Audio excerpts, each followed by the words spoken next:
Hinterland Education Development, Technical and Vocational Training, Literacy Enhancement. Education is on the move. On Education Spotlight, we look at developments within the education sector and how Guyanese can take advantage of the opportunities available. Hello and welcome to this week's edition of Education Spotlight. With me today is the Honorable Minister of Education, Prey Manik-Chan, and we will be talking about all the developments over the last 2 years in the education sector. Hi, Minister. Thanks for joining us today. Well, thank you for having me on Spotlight, Naro.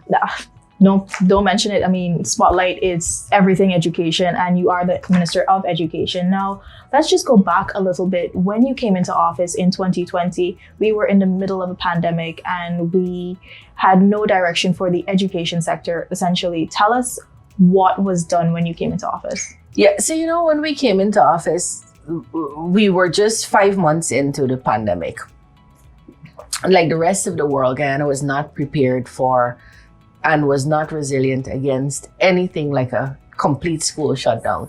So prior to March 2020, the only way Guyanese, even before we had blackboards and so on, delivered and received education was face-to-face.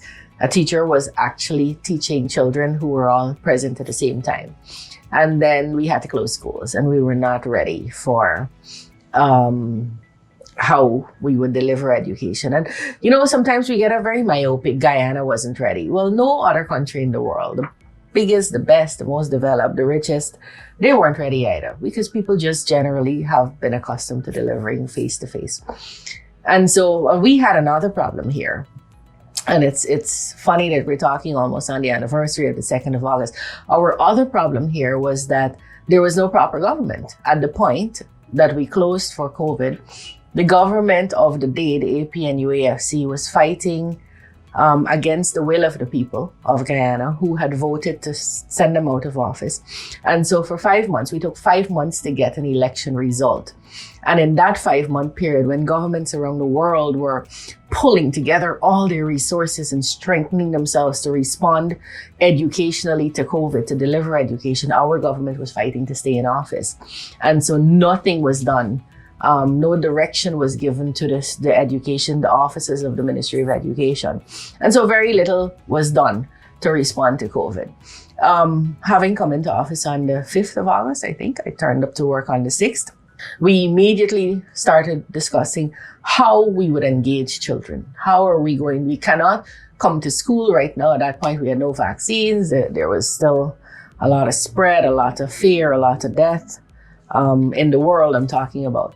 And so we had this conversation, but how are we going to engage children? And we immediately started working on worksheets to send out to each child at every grade level. We started producing programs for the Learning Channel. We started doing radio programs. We started uploading to our internet questions and exercises and so on. And so every means we could use, every medium to get education and deliver education was used. Some officers went into communities, mounted blackboards. Some teachers broke all our rules and said, listen, I can't waste these children. I can't watch them waste away before my very eyes. They brought them into their bottom houses and so on. So people across Guyana really innovated. But the Ministry of Education at a policy level, politically, invested in getting education to our students. And the government of Guyana, President Ali, was very clear that there was no way we would just leave these children to do nothing while schools were closed. So we were to begin examining opening schools. And Guyana was one of the first Caribbean countries, actually the first Caribbean country to reopen schools for the exam classes, CAPE and CSEC. In November, I think we started October, November of 2020. And then the following year, we started back classes for the grade 6 students. And then gradually reopened across the months so that we're now at a full reopening here right now. We had developed a national risk management policy as well, given what had happened with COVID. Right. So that's actually in the National Risk Management Policy arose out of, we'd always spoken about it, that education is something we need to do. But when COVID hit, we realized this is something we need to immediately develop a system that would be resilient to these types of shocks. So right now, the Ministry of Education, the Guyana Ministry of Education, has in its repository, safe, kept somewhere, worksheets that we could roll out anytime there is any kind of disaster, floods, or hopefully never an elections disaster again, any disaster. We could give worksheets immediately. We could print immediately. We have these television shows banked in the cloud. We can push those out immediately. We are currently, one of the big things we're doing is trying to make sure every home can access the Guyana Learning Channel and a new radio station dedicated to education called EDU. The Guyana Learning Channel, and so moving on from the response to COVID, the Guyana Learning Channel is going to be, for the first time in the history of this country, available to all communities, including Amerindian and hinterland communities, riverine communities. We're giving to every village a television set, solar power, and satellite that the government bought and is installing. And by the end of this year, all our communities will have it. Currently, everybody on the coast is supposed to be able to access. And we've gone further. The Learning Channel used to be one channel dedicated to pushing out learning. That's where we met in 2020. And so you had to give 1 hour to nursery, 1 hour to grade 1, 1 hour to grade 2, which is not nearly enough. We will have shortly 6 channels. It's up and running already. We're populating it now. 6 channels that are dedicated to learning. So grade 6 could have its own channel running grade 6 content and lessons and experiments and questions all day. And for the first time, we have an education radio station dedicated to delivering education. They sound very alike. Radio and TV, it's distance learning, it's communication, but it's not. You have to have different content because radio is purely listening and television is visual. And so by the end of this year, we should have most of our communities with radio also, with content to populate 24 hours a day. And so these are some of the things that we've done to make sure that if ever anything happens again, we are able to respond. And this is in response to your National Risk Management policy. How do schools get prepared and stay prepared for basic cleanliness, like washing hands? Now, all our schools all over this country, from nursery to secondary, are all equipped with hand washing facilities that are working. And we have constant checks to make sure, because, it's one thing to build it and then nobody maintains, nobody checks on it, break down, no water, no something. So all our schools have hand washing facilities, bathrooms that work, those kinds of things that are now came as an opportunity with COVID. So COVID was horrible, but I think it brought along some opportunities for us to have a relook at what we were doing, toss out some things that are not necessary anymore and bring in things that are now relevant. Okay, Minister, let's double back to resources and making them available for children. I know that we would have gotten every primary school child textbooks. Let's talk about textbooks. So that's another big investment and input into the sector. Textbooks are resources that help students prepare individually in their own time. It also helps teachers to cut back on the amount of time they have to write on the board or read out notes. And it's been studied. Group work is great, but individual work is also excellent. And it should be a combination of both. For the first time in the history of Guyana, and the worst time in our life when we had COVID and the largest flood ever, Guyana consciously invested in textbooks for all our primary school children.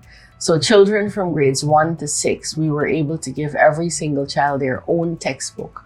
And you will see a large range: math, English, social studies, science, different types of books in those subject areas to make sure children are proficient. We are currently purchasing math, English, and literature books for all students from grade 7 to 13. That's all high school children, as well as science and enrichment textbooks for CSEC classes. So before the end of these 5 years, we would have purchased for every single child in the education, in public school, education system, all the textbooks they need. But I want to say that, and that's why we're adamant now, that Ghana has to embrace a new order, a new way of living. And so we can't just throw away these textbooks. The same way Mary benefited from a book when she went into grade 7, and she was able to use it at home and do her own research in her own time and use it for homework and so on. The child who's coming after Mary, David, when he comes into grade 7, needs that book. And so we've been asking persons to give back the book. And I'm very, very, very pleased to say that you have one or two mischief makers who are saying don't bother with textbooks, but the people understand the need for textbooks. And so parents have been returning the books. We have very small numbers who have not.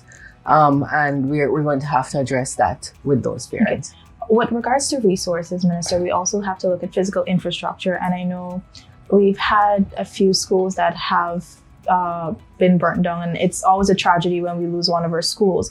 But I know the ministry has been working to ensure that our students are in a classroom receiving education. Let's talk a little bit about that too. Yeah, so we lost a couple of schools. We lost North Ramsveld, we lost Northwest Multilateral, Northwest School in Region 1, and we lost recently St. George's.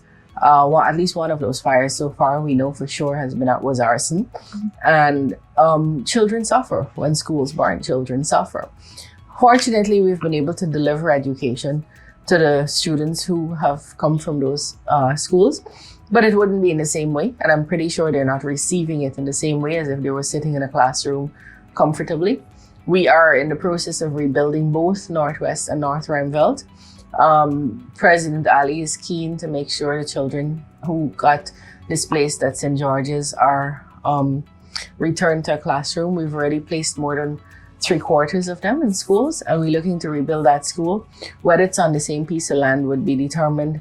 That land is not owned by the government, it's owned by the Anglican Church. So we're having some conversations with the church, but we are building back those schools. We've also built brand new schools like Martyrsville. When my first community visit when I took office, I think within a couple of weeks, was on the Soos-Dyke-Linden Highway. And people there said they really wanted a primary school in the Kururu area. So we've built a school there. We're going to open it in September. Martyrsville, we built a nursery school there. We're going to open it in September. Queen's College, Bishops, those are schools that are getting extensions because we want to take in more children there. So a lot of infrastructural work has gone on across the country, in regions too, so that we could offer more access. We are very sure that once children have access to education, once they come into the classroom, these fancy schools that we build, we want to make sure that education they're receiving is of a high quality. And so we're doing several things to do that, to give children quality education. One of them I mentioned was textbooks. One of them will be the number of trained teachers we have and how well trained they are. And so one of the big, for me, game-changing initiatives was to take the Cyril Potter College of Education fully online. CPC, as we call it, used to be able to take in at its highest 535 students. That means every year we could only produce 535 teachers. And so you would see for the last 10, 15 years, we've been stagnant at 70, 72, 73, 72, 71% of trained teachers. So we're not going to be able to move that needle because we could only have taken in so much. We took the college fully online, not solely online. There'll still be some students doing in-person work, especially from the hinterland where they don't get internet connection or reliable internet. And once we did that, we were able to take in immediately 4,000, 3,000 students. Right now, we're vetting 4,000 applications to see how many students we'll take in this year. And so we're going to be able to see more teachers in classrooms and more trained teachers. So the aim, Anara, is to say in 2024, every single teacher is either trained or currently being trained. And that would be a first to Ghana. We've never been able to achieve that before. Schools in the hinterland that have always gone with entire school populations have gone through the entire school without encountering a single trained teacher. That's no longer going to be the case. And so that's a game changer for me, where we will try to make sure the quality of education that we deliver is higher. Okay, Minister, I know a lot has happened over the last 2 years in the education sector. It seems like if you've been doing this about like the last 10 years, essentially. But let's talk a little bit about the renewed curriculum, because we had recently done that and it will be rolling out. Parts of it will be rolling out come September. Right. So the curriculum right now has not been changed for decades. It has some really antiquated, outdated, backward information, offensive information also. For example, one of the things the current curriculum teaches is that daddy earns for the family while mommy stays home and works and cooks and cleans. And there are two women sitting right here, and we're not staying home. We might still be cooking and cleaning, so we're doubly working, but we're not staying home. We're not. And there's so many single parent families, and the world just has so changed since that curriculum was written. Someone raised on Facebook the other day that we were referring to African Guyanese in the curriculum. And I say we very loosely. I didn't write it, and I have not been teaching it, as Blacks rather than how we refer to our African Guyanese brothers and sisters. And those are outdated, backward concepts that have to be changed. They're offensive, like I said. And so we engaged in curriculum reform from grades 1 to 9. And we are finished with the curriculum for those grades, and we have piloted some already. And so from September, we're going to be rolling out the new curriculum, grades 1 to 4, throughout the country, and some others also. So that's a reform process that underwent strict compliance with making sure we are teaching what's relevant and we're not deleting things to make ourselves non-competitive with the rest of our Caribbean brothers and sisters, to make sure we're still teaching age-appropriate content and that it's still strong and relatively taxing, but that it is relevant now to Guyana. How do you incorporate into this new curriculum our newfound wealth and how it should be shared and distributed? What kind of character do we want each child to come out of school being?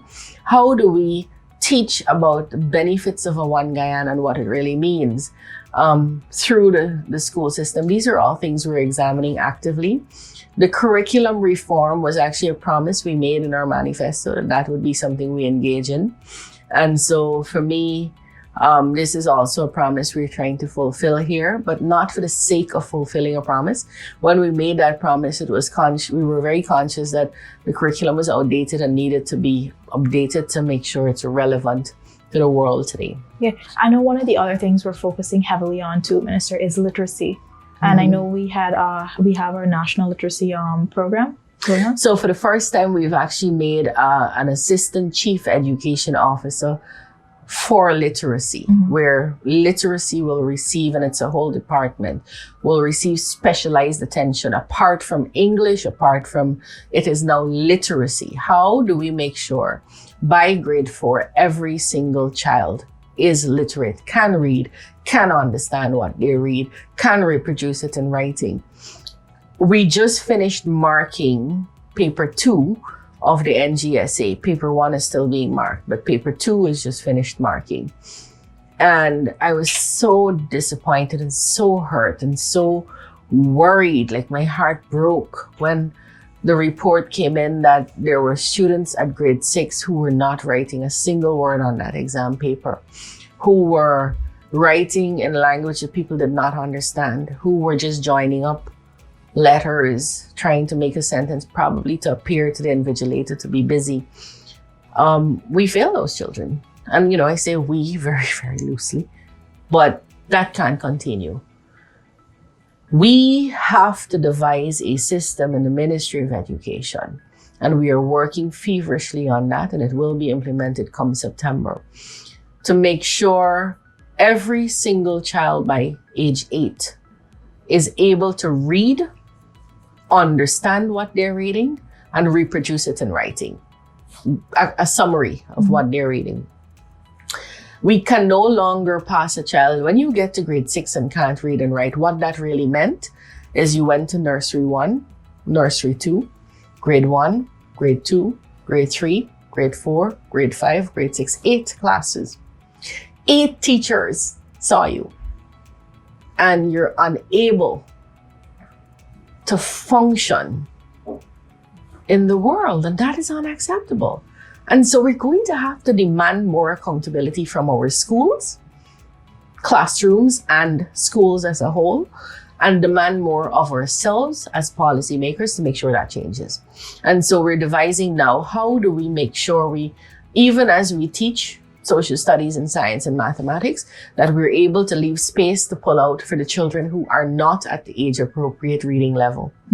And so that is something that is going to be huge for the Ministry of Education. It's going to be, for me, again, a game changer. If we're able to produce children who are not just leaving school and entering another school, but are leaving functionally literate. And the other one that we're looking at that seems soft is to make sure we stem early school leaving. So because of COVID and because of all the professional and expert opinions, that one of the things we could see happening was early school leaving because of the school closures and learning loss. We put in place something we called Operation Recovery, where we're literally going house to house trying to find students. We are now partnering in a very structured, organized way. The Chief Education Officer, I've asked him to manage this process, where we are partnering now with NGOs and FBOs. Rotary Club of Demerara expressed an interest. The Pentecostal churches, the Muslim Majis. We're meeting with some Hindu priests and pandits shortly, where the school, any church, mosque, temple that is next to a school, one or more of the leaders of that religious outfit, religious house of worship, if they agree with us, will be the person who is helping us monitor how children come to school. So what we want head teachers to say is, if someone is absent from Monday to Thursday without excuse, because some people are sick and the parents call in and so on, that you immediately tell this person, and this person goes and checks to see why to the student's home. And then they tell us back. So what we're essentially doing is having several social workers and welfare officers, which we don't have enough of right now. And we will never be able to get enough, because if you need one social worker per child, that's a lot. We have 200,000 children we're dealing with. And so that would be also, for me, something that would be, would change the way we deliver and the way children receive. Because if we're able to stem the dropout rate, or change that, then we're able to educate more children and produce more for the kid, for the country, really. We're also looking at different track scenario. A child may get Queen's College and they already know they want to do science, or they don't know as yet, but by the time they reach 4th form, grade 10, they know they want to stream into science, business, the arts, and this might be the couple of careers they have a choice from. But there are some children who didn't get Queen's College. We still want to make sure they are productive. We want to make sure that nobody feels like a failure if they didn't get what we call the national schools or the list A schools in the regions. And so the Technical Vocational Education Department is now being run by Deputy Chief Education Officer Ritesh Tularam, acting. And what we're trying to do is to make sure there are sensible pathways. So if a child was not properly taught, because I believe every child can learn. So I'd say if you're not learning, then you're not being properly taught, or we haven't diagnosed your problems properly. If a child is not being properly taught and they can't even read at the end of primary school, then to expect them to function like the child who can, you give them the same 12 courses in grade 7, first form, that the child who's reading fluently has, you give them the same thing in second form, then you're begging them to leave the school system because it becomes frustrating. So how do we make sure We can capture the interest and channel the talents of all our children by widening what has traditionally been accepted as education: math, English, social studies, science. Could we offer a better TVET program? Could we offer a more varied TVET program so more children are interested? Could we offer sport and enrichment courses like music and dance, and so that really add to people's...